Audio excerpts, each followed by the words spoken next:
Oh.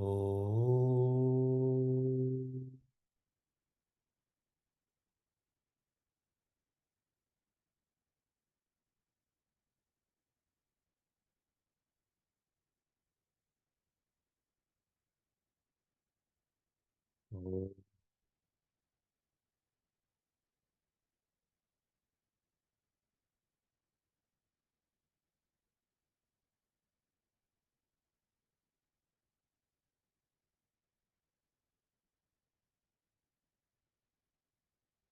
Oh.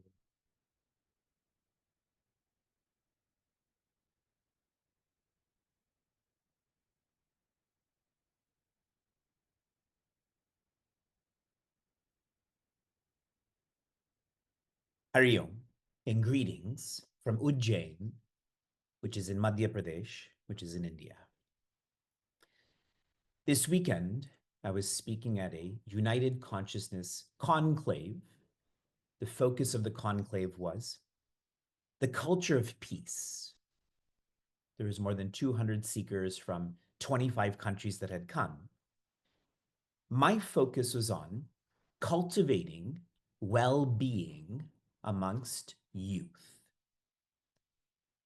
After I'd shared my thoughts, then there was a Q&A, and a seeker from Mumbai had asked, everything that I just shared, how can one institutionalize this?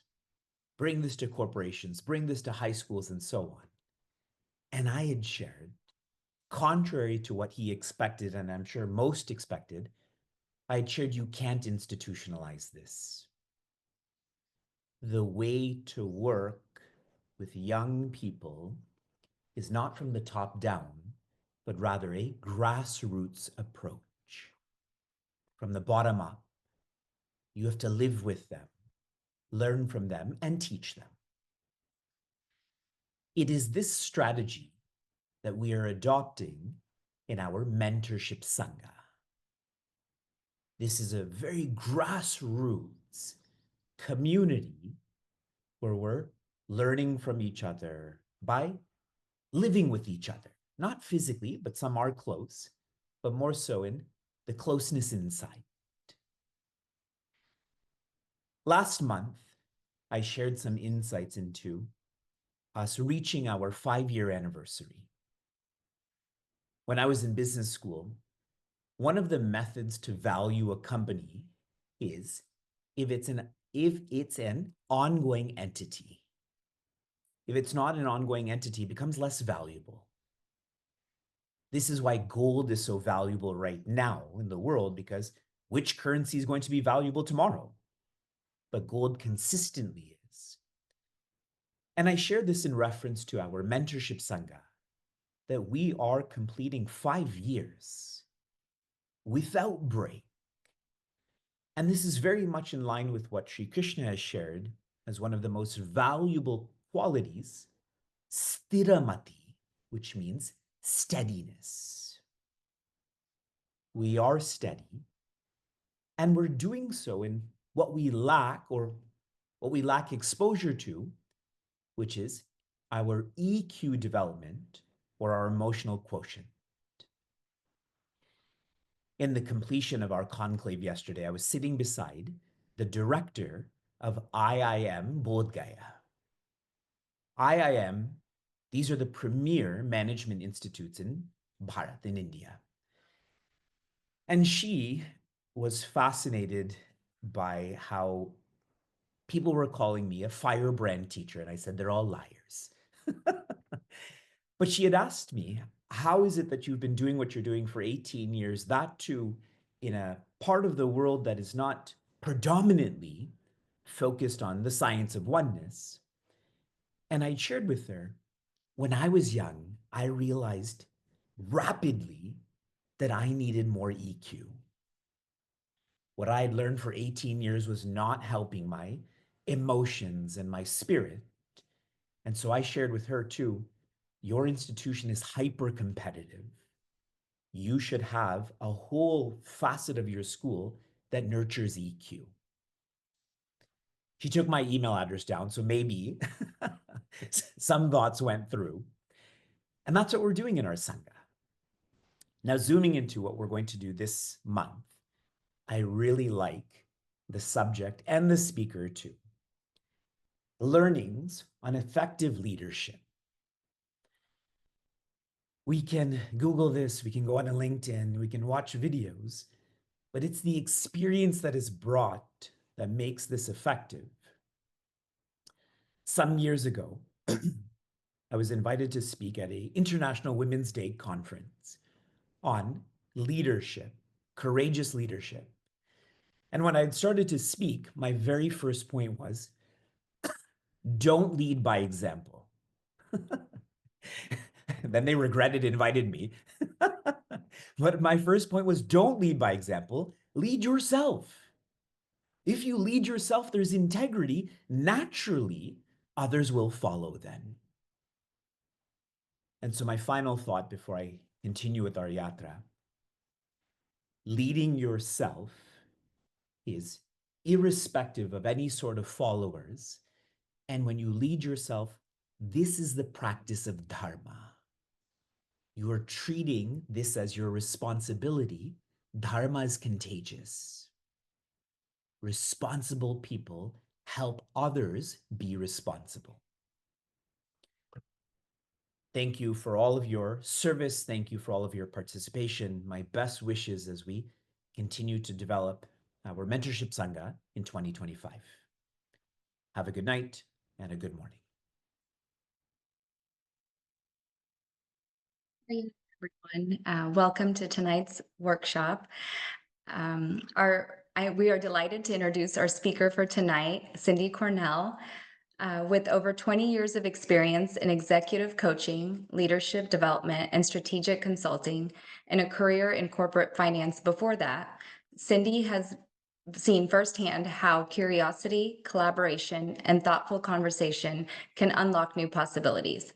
By stepping back, asking the right questions, and truly listening, both mentors and mentees can create the kind of trust and insight that leads to smarter decisions and stronger results.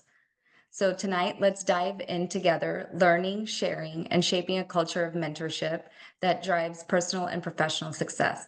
And with that, I'll hand it over to Cindy. Thank you so much. I'm so happy to be back with this community. Community is everything. That is so important. And I loved what we just heard in terms of leading ourselves. A piece of that is inviting others into relationship with us.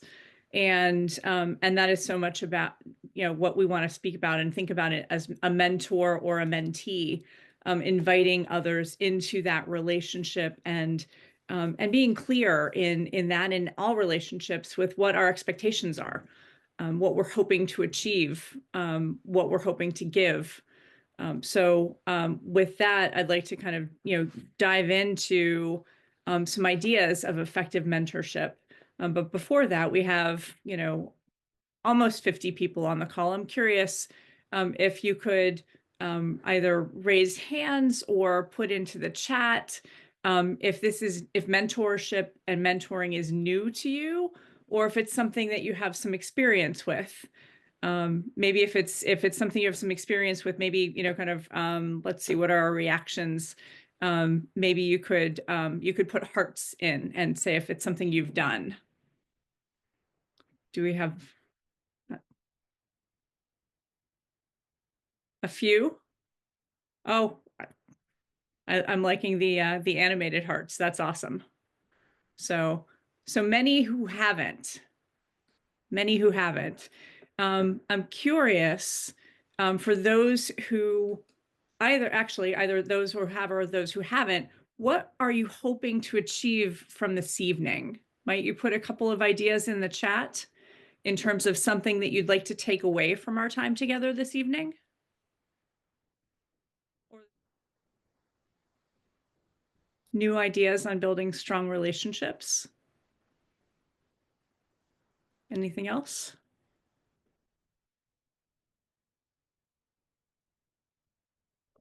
I'm going to be asking a few times this evening for you to be thoughtful about expectations. So expectations about this session, this time we have together, and a little bit later on, expectations about what you'd like to get from your mentoring relationships, because we very rarely get what we don't ask for.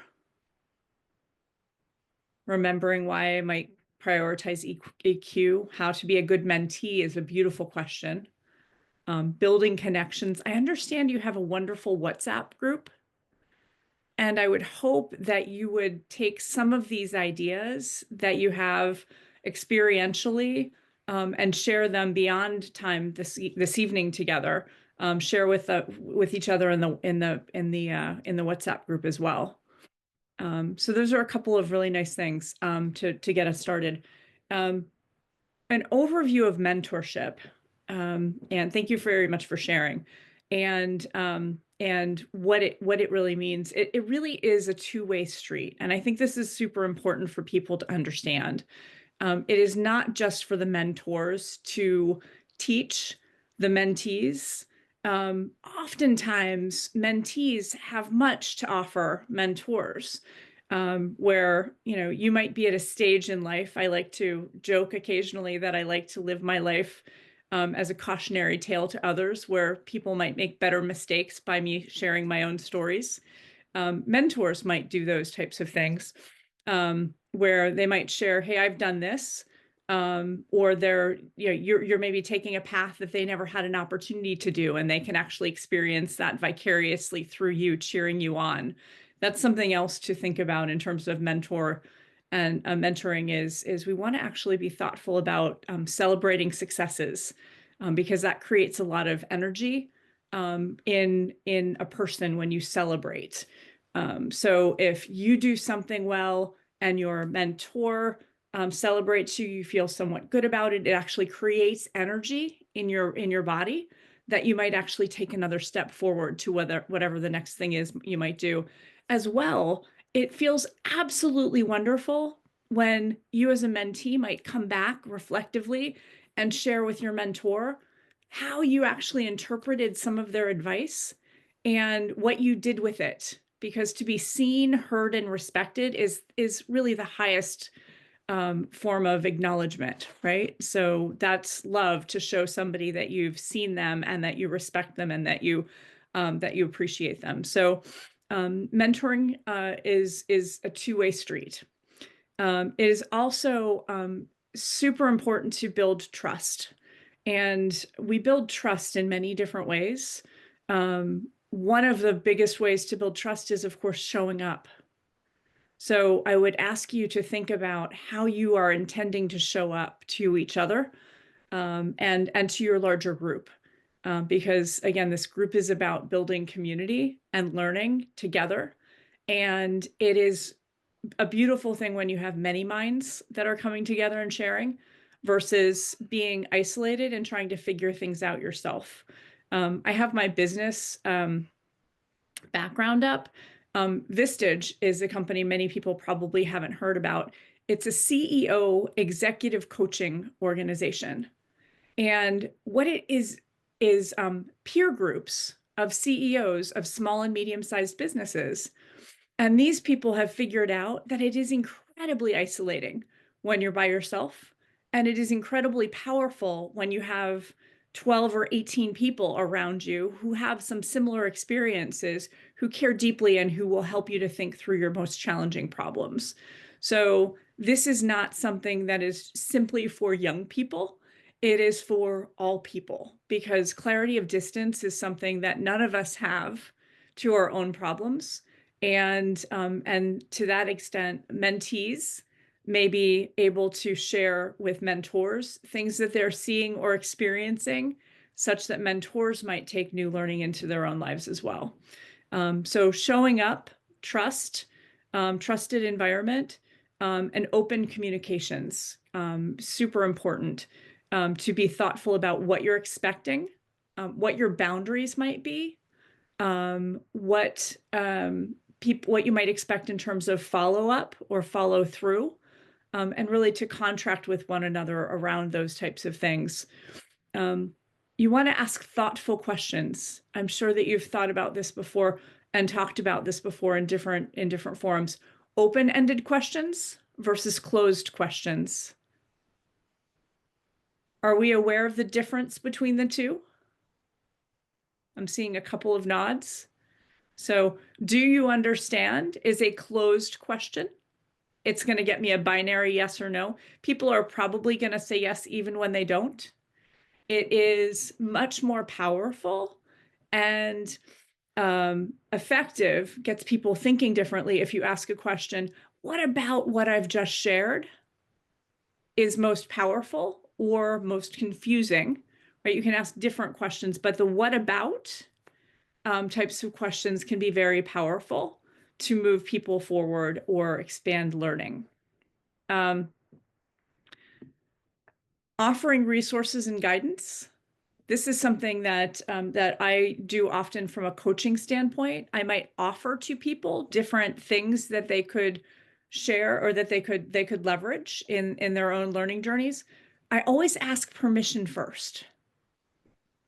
And this is something that you might think about both for mentors, mentees, and just any of us in our own lives, to ask somebody before you offer, what resources do you think you might have already to help you solve this problem, right? That supports our internal resourcefulness.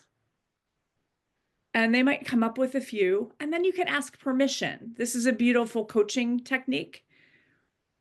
Would it be useful, or may I share with you some ideas that I have, some things that came to mind while we were talking? And if people say yes, super, share away. And if they say no, their brains might be full because you might have already had a very robust conversation. It's okay to say, not today. But that's a boundary, and honoring those boundaries builds trust. I have an 18-year-old son, and I have to be mindful of over mothering, right? It's cold out. Will you take a coat? Please be careful. There's likely to be ice on the road. There's some things that I can actually back off on, and there's some things that I can actually, I might really push on because it's important. But you want to respect, kind of what's going to happen with the trust in the relationship if you are trying to direct too much versus if you're trying to kind of inspire, kind of resourcefulness. All of this is around really understanding what an individual might need. And that goes back to all of us to be really intentional about the relationship, what we're hoping for. So for mentees, please think about some things that you might want to accomplish over the next year. And sometimes it's hard to think about that long period of time. It might be easier to think about things seasonally, right? Especially when we have, shifts in terms of school years and work habits and summer vacations for some folks. But if we were to pause right now and say we're in the middle of winter, and I was shoveling this morning, and I was thinking, because it was heavy, wet snow down here. I'm in Connecticut. And in fact, I was actually sometimes shoveling water because it had started to rain also on top of the snow. And I just smiled and I was like, in a month, it's going to be starting, we're going to be thinking about springtime, right? Not going to be quite there yet, but March 21st, we start officially spring in the Northern Hemisphere, right? So if you think about the start of spring, you will have established your mentoring relationships. What will you have accomplished in a month's time? Then you can perhaps think about, by the start of summer, in mid to late June, what will we have accomplished, or what will I have accomplished? And then likewise through the rest of the year, right? Fall and winter. Some other fun things to think about that in terms of seasons. We have some winter is often kind of a getting ready and things are quiet and we're thinking and contemplative. In spring, things burst forth, right? And then summer, we're kind of really enjoying some of the fruits, and then we're harvesting in fall, and then in the winter, we're thinking about then what's next, right? A new season of being thoughtful about what comes around. So you might think about those types of ideas as well in terms of the cycle of your mentoring. Because one of the things that is hard when you're actually engaged in these types of deep relationships and thinking and change journeys is it is hard, and you might want to step away because you just, it's too much.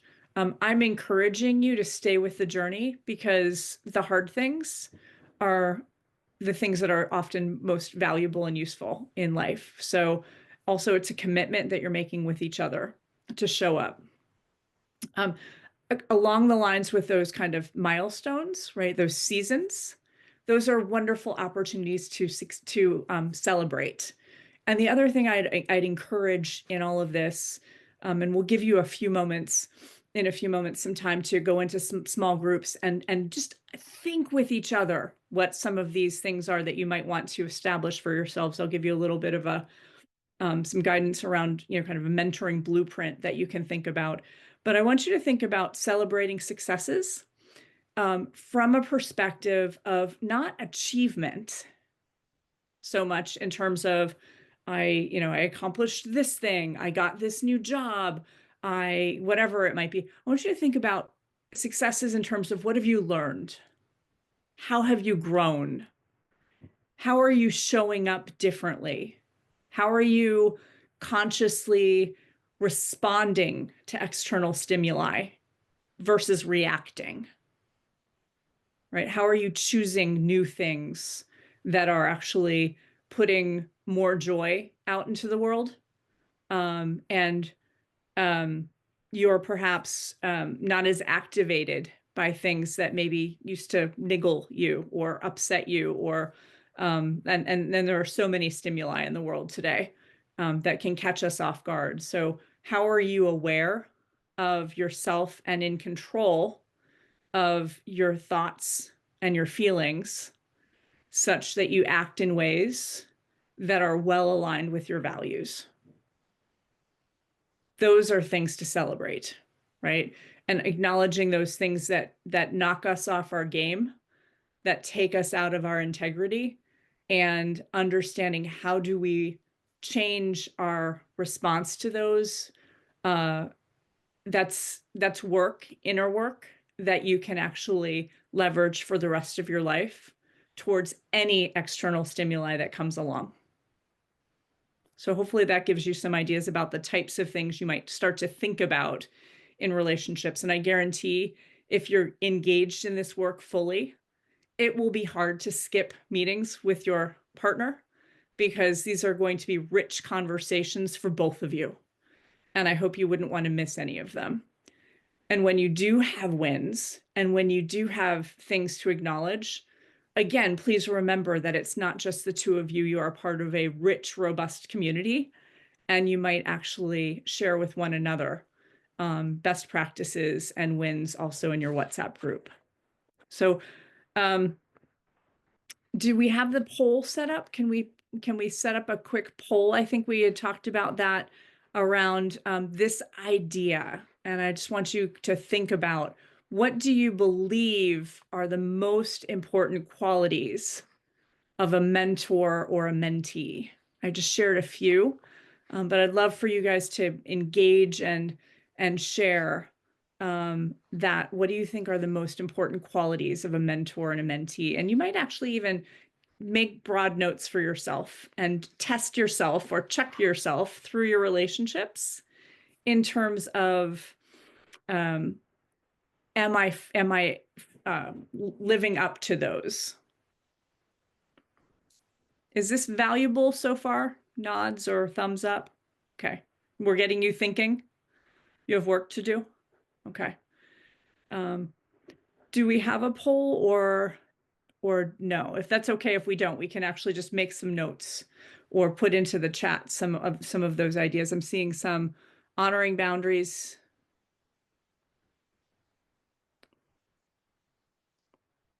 Oh, that's to get out. Honoring boundaries to create a trusting relationship is something I can nurture in all of my relationships. Absolutely. Being aware of those boundaries. So maybe just take some notes for yourselves in terms of qualities of great mentors and mentees. That'll take us right into our interactive activity. I'd love for you to take active listening, open and honest communication. Keep those going and make notes for yourself. You can continue to put these ideas into the chat. That's wonderful. I'd like you to think about a mentorship blueprint, and I teed this up already a little bit. We're going to move into some small groups where you can speak with one another, because it's no fun just listening to me speak all night. Think about these ideas, a couple of questions in terms of this, kind of idea of a blueprint. We're wanting to be really clear about what you're hoping to get out of the relationship. We're wanting to know maybe what you have to offer in the relationship. And again, this might be a harder question for mentees because you might not have thought about what you have to offer in terms of the currency of your own life that you have to share, but you do. So to begin to think about what do you have to share, and then also how do you want to communicate? What are the most important ways for you to communicate? Some people like to have a Zoom conversation. Some people like to have more intermediate chats. Some people might like to have phone calls in lieu of Zoom because many of us are on our computers so often. It's sometimes nice to take a walk and talk in nature, which could be an interesting way. So there's a couple of different things. So this idea of your preferred communication style and frequency, and you might also start to begin to think about some of your short and long-term goals. So that's something else you can begin to think about in terms of, based on some of the guidance I offered earlier, the things that you are finding most important for you to focus on for yourselves. So with that, hopefully we can move into some breakout groups and spend, kind of maybe 8 to 10 minutes in those breakout groups. And then come back with the intention of sharing some of these ideas with each other, some of the things you came up with. And again, this is a bit crowdsourcing, as I mentioned, with those CEO groups. Many different points of view actually help us to look at challenges in a more robust way. And by sharing our different ideas, it might be the combination of a couple of unique ideas that come from different groups that really create some wonderful thinking that lift us all up and give us new things to contemplate. So we're coming back. Yes, everyone should be coming back in just a few seconds. I see it. I see the numbers climbing again. I'll be looking for some feedback from what you discussed in the group. So are people able to take themselves off mute? We don't have that enabled, Cindy. Okay. Just because of the number of people. So many people. Okay. So we'll perhaps put a couple of things in chat then, in terms of, and you guys can dive in and start putting some things in chat then. I'd love to hear what are some ideas, good ideas that came out of those conversations. I had a few conversations. We had a mini breakout also with some of the organizers. And there were a couple of really brilliant, ahas that came out of that.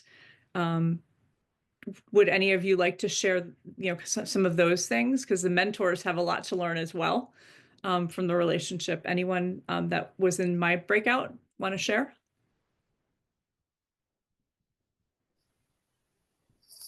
Sure, I can share. One kind of aha moment I had is I feel like sometimes with my mentee, if something she shared really striked a chord in me, I tend to just go on, and then the next thing I know, the hour is up. So Cindy shared to really start the conversation off strong, like maybe just ask a simple question, like, what's one word that describes how you're feeling, and kind of end the hour strong, like, okay, what resonated? To really kind of gauge where the person you're interacting is headspace wise. So I'm going to try that. Nice. Thank you. And you see, if you'd like to share something, if you'd raise your virtual hand.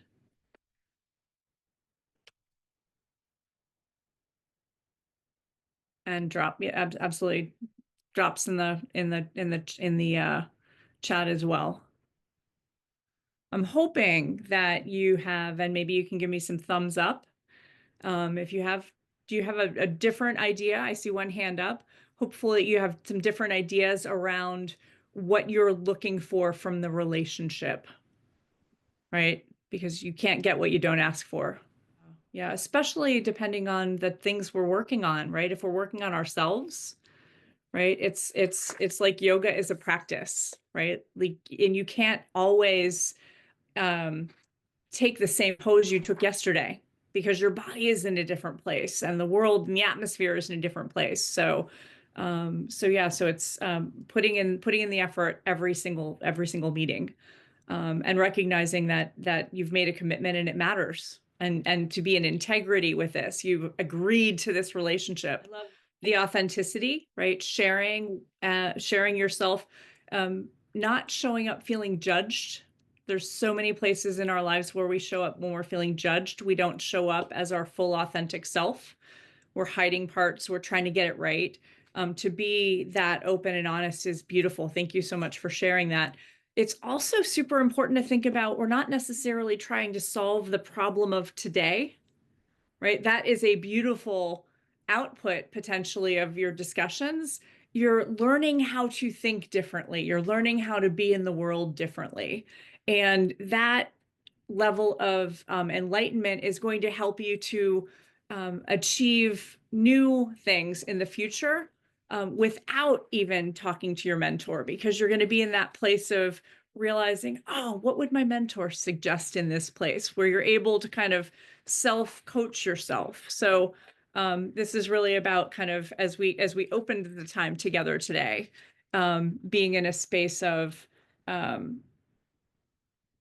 own personal growth. So we are experiencing and sharing expertise. We are empathetic to ourselves and graceful with ourselves and with each other. We want to be approachable, again, not in that space of judgment.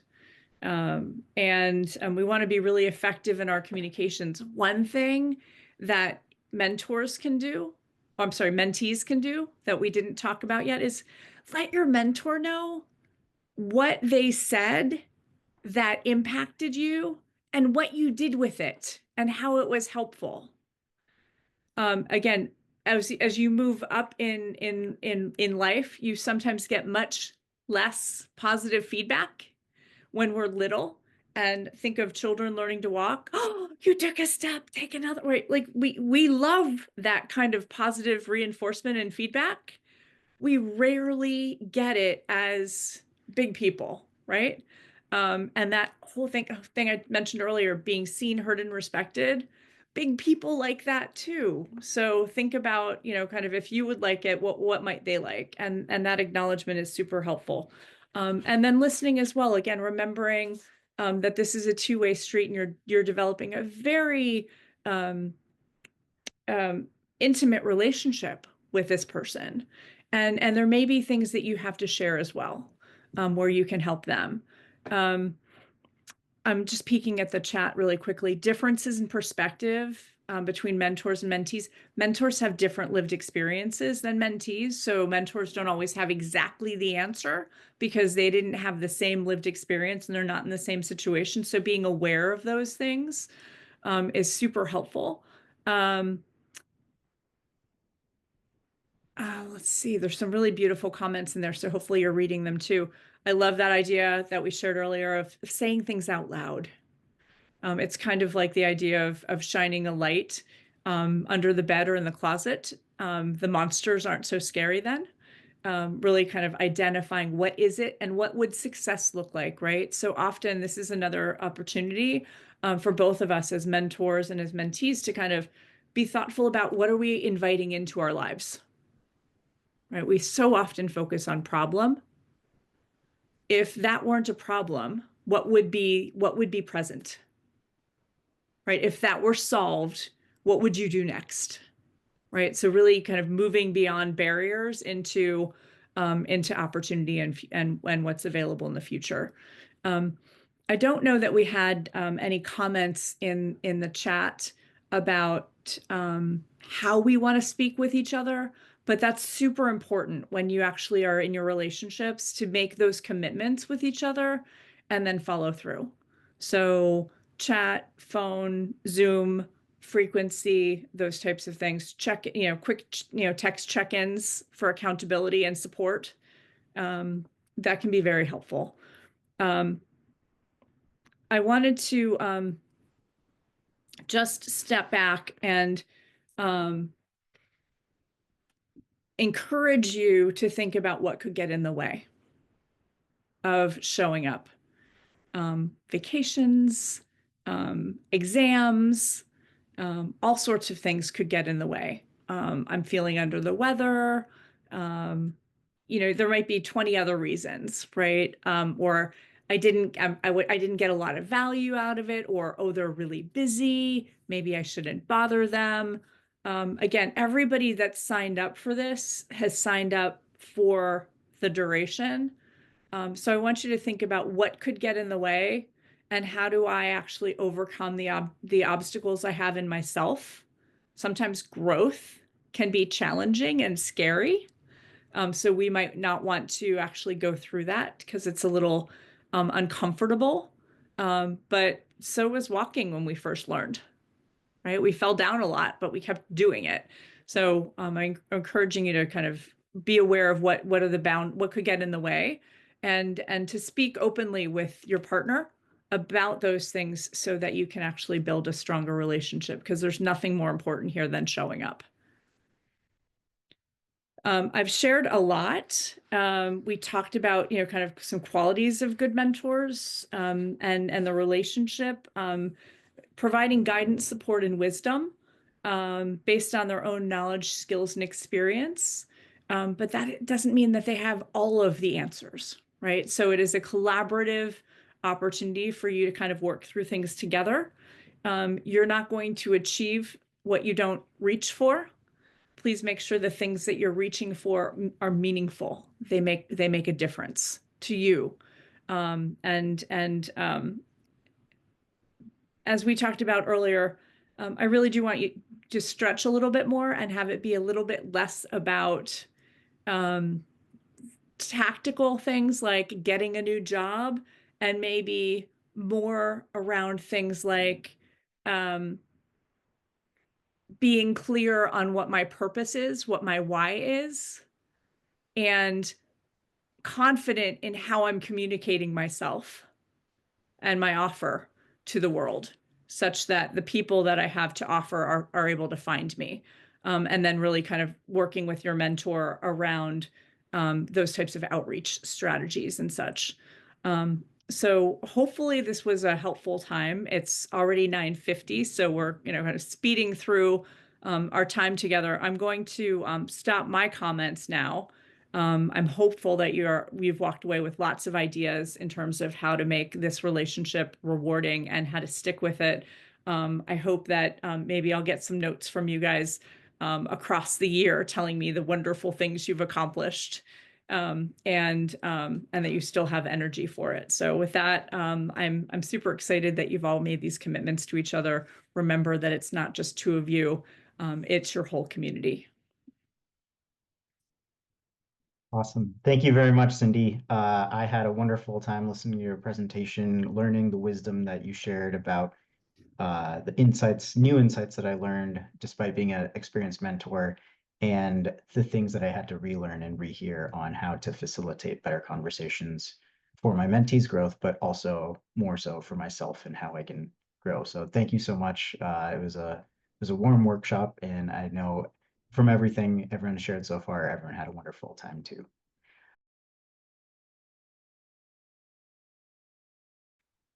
How do you encourage mentees to fully be open when you're meeting them for the first time? Is that from a mentor perspective? Yes. It seems like it might be. Okay, so mentors, I'll tell you a story first. I had a young man that I worked with in a company some years ago, and he was very, very good. And he was terribly intimidated by the directors and the vice presidents in the company. And some years later, he called me back as a coach, and he asked me, he said, I need your help. You're not going to believe it. I'm going back. And I said, happy to coach you through this new beginning. I have to tell you something, though. It's really important before we enter into this agreement. He said, what? I said, you are now the intimidator. And he was just, it took him a minute. And I was like, you were the intimidated manager. You are now the intimidating director, right? Actually, he was a senior analyst, but he was the same person. He didn't feel different. So that's for the mentors to maybe think about where you were at that point in your life, and just, you know, kind of having that grace to recognize that until you kind of have that trust built, your mentee may be trying to get it right for you. And that's not why you're there. It's not about them impressing you. It's about, you know, kind of you being on this walk together, and having some empathy for, and even maybe sharing some stories of how you felt, and vulnerability, for where you were at those places.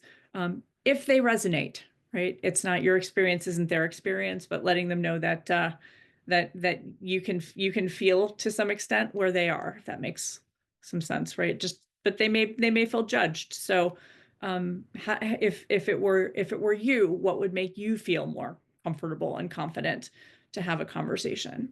And sometimes it's just getting to know each other.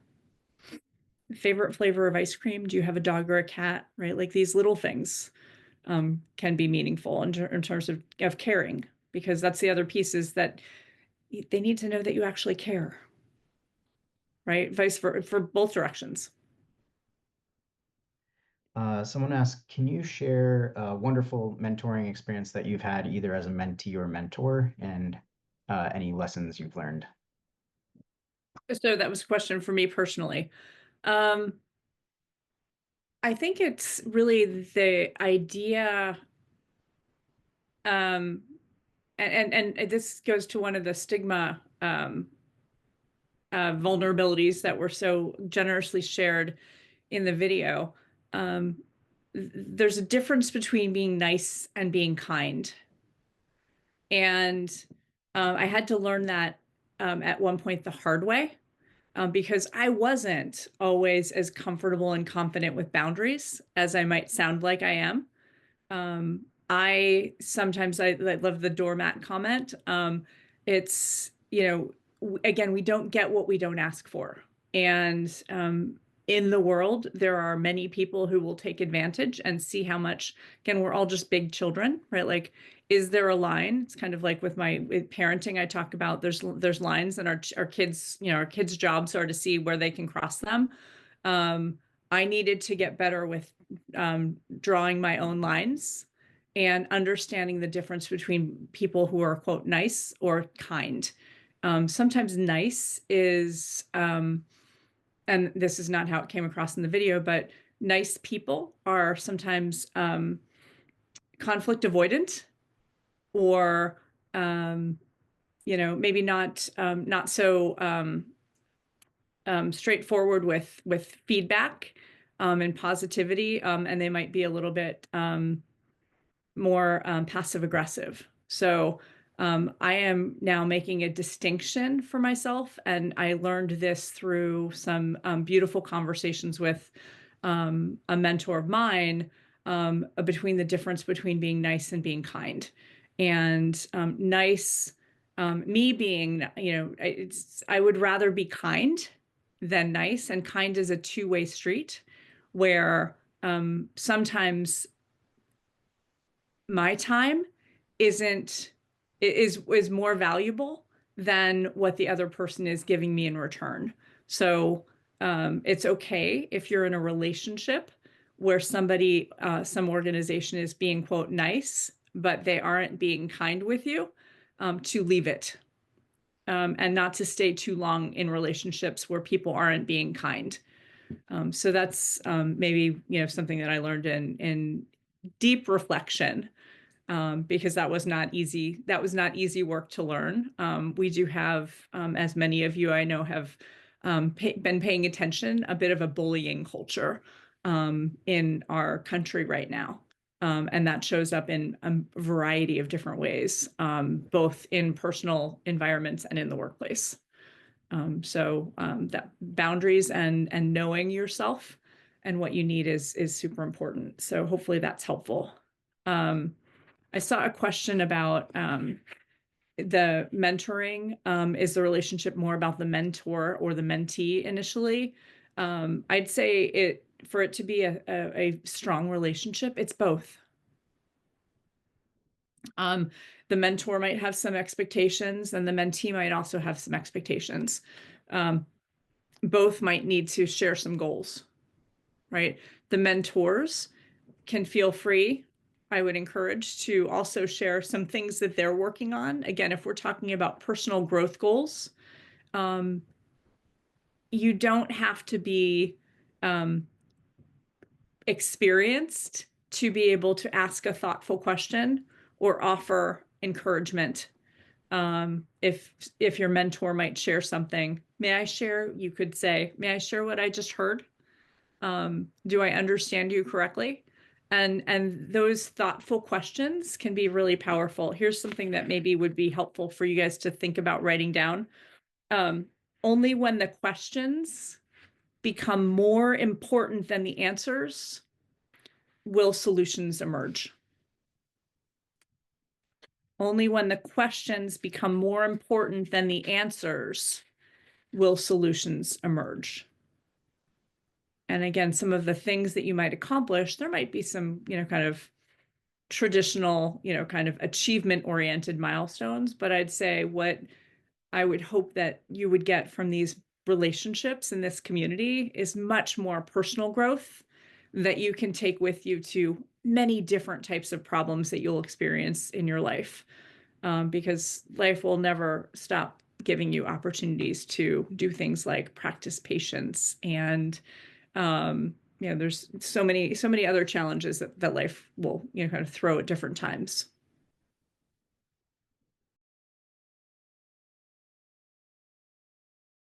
So I'm a trained professional coach. There's a duty if you think somebody is going to actually, cause harm to themselves to reach for help. And we're also not in a place of making a diagnosis, right? Only trained clinicians can make diagnoses. What we can do, though, is to have those people feel seen and heard and respected. And I think a lot of times where there's, underlying issues, it's a lot of, it's hard to kind of get to the root of what the challenge is. And if you can actually kind of identify what some of the challenges are that they're experiencing, and ask some of the miracle questions, if that weren't a challenge, what would you do? And we can begin to see often that the barriers that we create for ourselves are stories, not actual constructs. I'm reading, I've been reading a ton recently because there's so much happening. I'm reading, Timothy Snyder has written a book called On Tyranny. And he shares that in times of authoritarian regimes, kind of rule number one is don't give up your power before you're forced to, right? So sometimes somebody doesn't want us to be in power and we just give it away. And there's something about deciding for ourselves if we have agency to do things versus if we're giving it away because we think it's anticipatory compliance is, I think, the word. So are we being compliant to others' demands on us? And what are our expectations and hopes for ourselves? Sometimes we don't know what those are. It's quite interesting when you work with people. I was coaching someone recently who'd been at a large bank for 40 years. And she was interviewing for a new job. Again, this is saying that, kind of even those of us who have gone around the sun a few more times have things to learn too. She had never really thought about what she needed or wanted because she had always done whatever the bank asked her to do. So she was thinking about what is her next step in her life. She didn't know. So bringing it back to the mental health, Again, you might need to make referrals. So I'd be thoughtful of where your mentee has other resources. I know that my school district that my son was in had resources that they could access at school. I know many colleges do as well. So one is just being aware of what are resources out there available.